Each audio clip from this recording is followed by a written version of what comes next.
Eh bien, ça y est, on en est à la semaine 6, ça avance.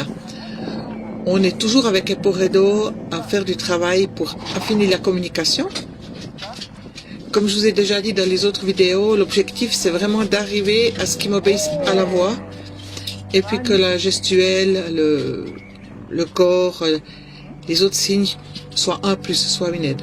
Ce que j'essaie également de faire, c'est que la corde et l'hélicole soient un peu comme une corde d'alpinisme, que ça soit juste un soutien, quelque chose pour montrer et pour rassurer, mais que ça soit pas une contrainte, surtout pas avec lui, parce que c'est quelque chose qu'il supporte relativement mal. Donc vous verrez que cette vidéo est en deux séquences, tournées à chacune un jour d'intervalle. Voilà, là on est vraiment en train de travailler, d'aller en douceur, tout tranquillement.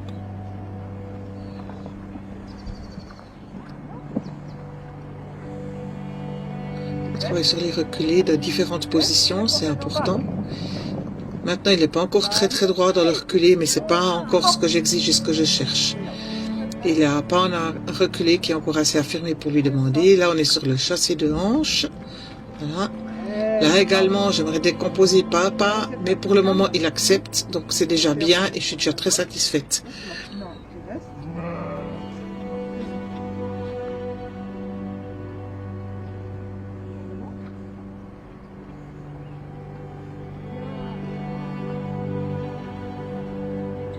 Vous allez voir aussi que durant les deux séquences qui ont été filmées, il y a pas mal de travail sur le slalom. Tout simplement parce que je cherche à obtenir assez rapidement un contrôle minimum des hanches et des épaules. Un ami nous a prêté un pont en caillebotis, un pont qui sert à être sur les bis, à être un pont suspendu. On devra bientôt lui rendre et j'aimerais bien pouvoir travailler Eporedo dans ce genre de contexte, mais pour ça, il faut quand même que j'aie un minimum de contrôle sur ces mouvements. Voilà. Là, on lui apprend un tout petit peu le sourire parce qu'il faut aussi des choses un petit peu rigolotes, décontractées, qui font rire. C'est aussi important d'avoir le côté ludique dans chaque séance. Eporedo, sourire. Encore. Oui, bravo. Un enfant, allez, hop. C'est bien. Très bien. Donc là, on retravaille un tout petit peu les jambettes. Vous aviez déjà vu la semaine passée qu'on avait commencé ce travail, puisque par lui-même, il me propose souvent cet exercice, comme j'appellerais ça un dérivatif. Donc c'est toujours important, non pas de stériliser dans l'œuf quelque chose qui pourrait être utile plus tard et qui peut être sympa, même si on n'est pas vraiment dans une chronicité d'apprentissage évidente. Mais c'est pas très important, je crois. Voilà, là on commence gentiment le slalom.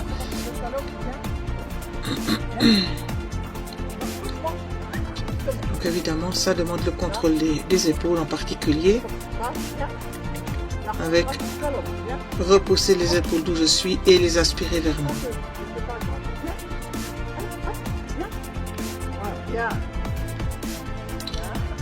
Alors c'est vrai que quand on voit tous les autres animaux qui sont autour de nous, pour certaines personnes ça peut sembler un peu fouillé, un tout petit peu abracadabrant, mais en ce qui me concerne, je trouve aussi que ça permet de tant que faire de rester vraiment focus sur l'exercice sans se laisser trop perturbé par une chèvre, par un mouton, par un autre mulet, par le poney, etc.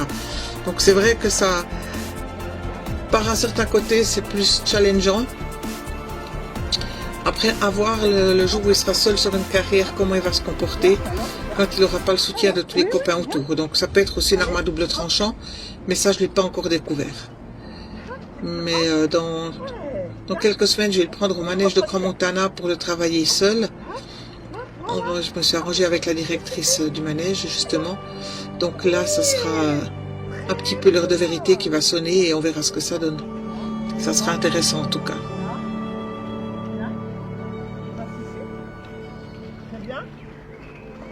Alors, on a plusieurs passages, parce que j'ai trouvé intéressant de les laisser se succéder. Pour que vous voyez un tout petit peu l'évolution. Je vais demander à reculer. Voilà. Bravo champion. faire un petit sourire. On fait? Non, non, sourire. Séquence sourire. Sourire. Ouais, bravo. C'est bien, champion. Bravo. Voilà. Super pour aujourd'hui. Super, super. Ouais. Voilà, là, nous sommes Allez, en fin du premier jour qui a été filmé. Vous verrez que je lui remets une fois la corde autour du cou. C'est juste aussi une toute petite vérification pour moi de savoir comment il a accepté aussi la séance. Voilà, hein, donc je peux lui remettre la corde autour du cou sans souci. Pas de problème. Et voilà, donc le lendemain, c'est la fameuse tempête de feu qui nous arrive dessus. Avec de très grosses rafales, une toute autre ambiance. Je vous laisse découvrir le même genre d'exercice.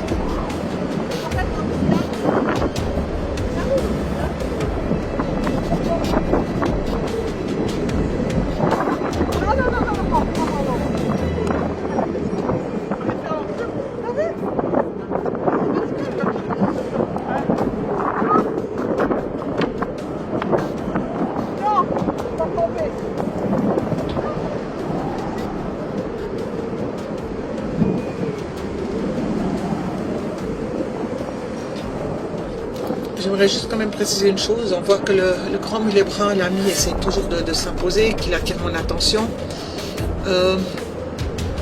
Donc je ne laisse pas pour compte parce que je travaillais pour Edo. Il a quand même travaillé tous les jours, même si c'est que 5-10 minutes. Mais je vais toujours lui donner la priorité pour justement éviter des trop grosses crises de jalousie. Surtout qu'il aurait vite tendance à monter quand même en puissance. Donc là, je suis très très prudente. Et je suis extrêmement attentive à lui avec beaucoup d'interactions tous les jours. Donc de ce côté-là, c'est pas un pauvre mulet qui est à l'abandon et qui ne travaille plus parce que Eporedo est dans le défi du RMMO. De loin pas.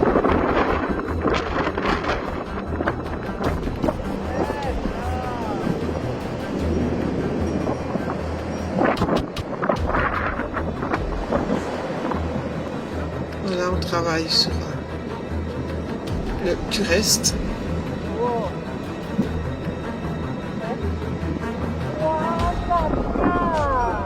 Tout au début, j'ai beaucoup travaillé sur le fait qu'il reste avec moi.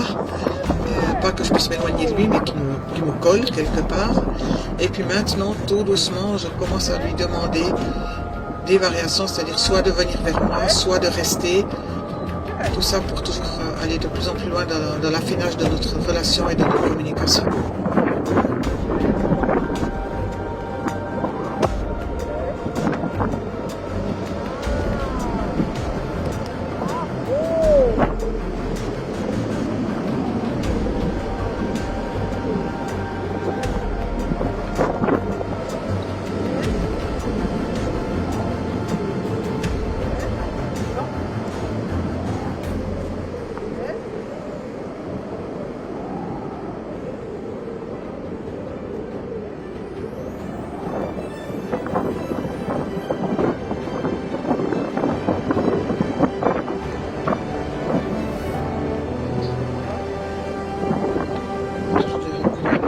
Pas vraiment droit, mais on se rend aussi compte quand on voit le mouvement des arbres qu'il y avait beaucoup de stimuli extérieurs et que c'était pas simple non plus de garder le mulet complètement focal sur ce que je lui demandais.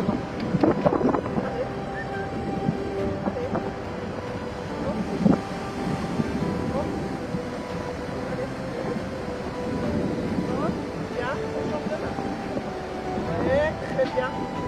Bien. Voilà. Bien.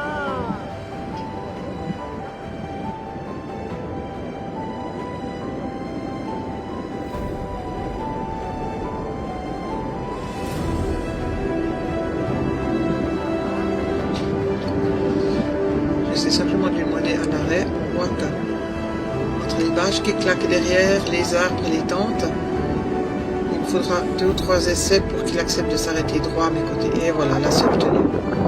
Un gros câlin et puis il va recevoir évidemment un petit bonbon pour le récompenser.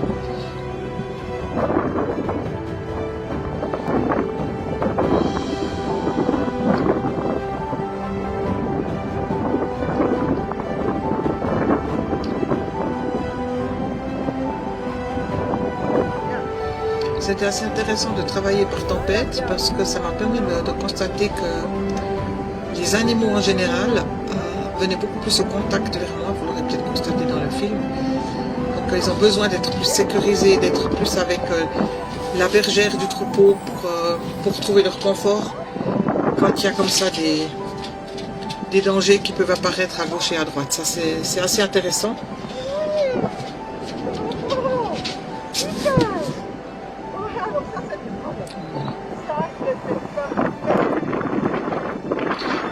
On voit au fil des répétitions à quel point le travail des Porredo s'affine et qu'ils commencent à comprendre le jeu pour slalomer entre les cônes.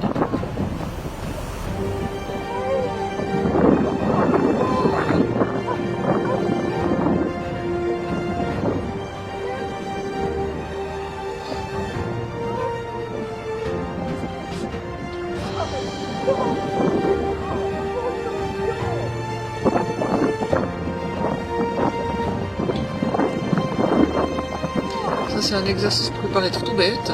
En fait, c'est juste travailler sur une volte, sur un cercle.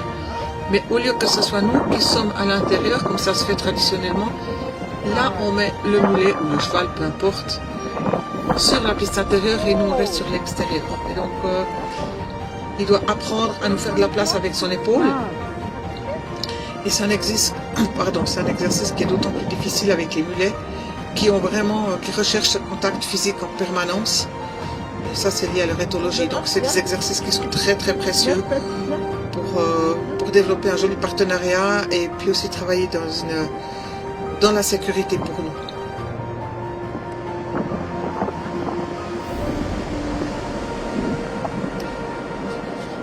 On arrive gentiment au bout de la séance, du deuxième jour. En tout cas, ce que j'ai décidé de vous montrer. Ça deviendrait beaucoup trop long.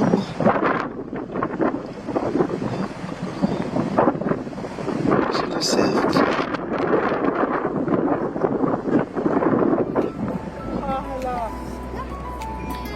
Et ce qui est toujours important à mes yeux de nouveau, c'est la fin de la séance. Parce que la façon dont se termine une séance montre comment elle a été vécue par notre partenaire. Et ça, c'est très très important et c'est vraiment un marqueur vital pour la suite des semaines à venir.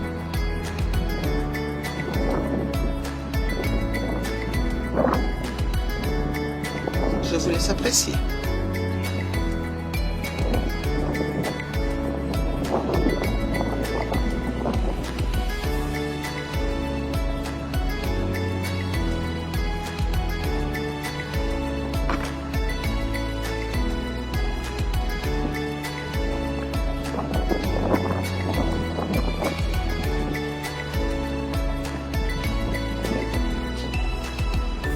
Et à moi, il me reste à vous souhaiter un joyeux dimanche de Pâques et un bon lundi de Pâques. À la semaine prochaine!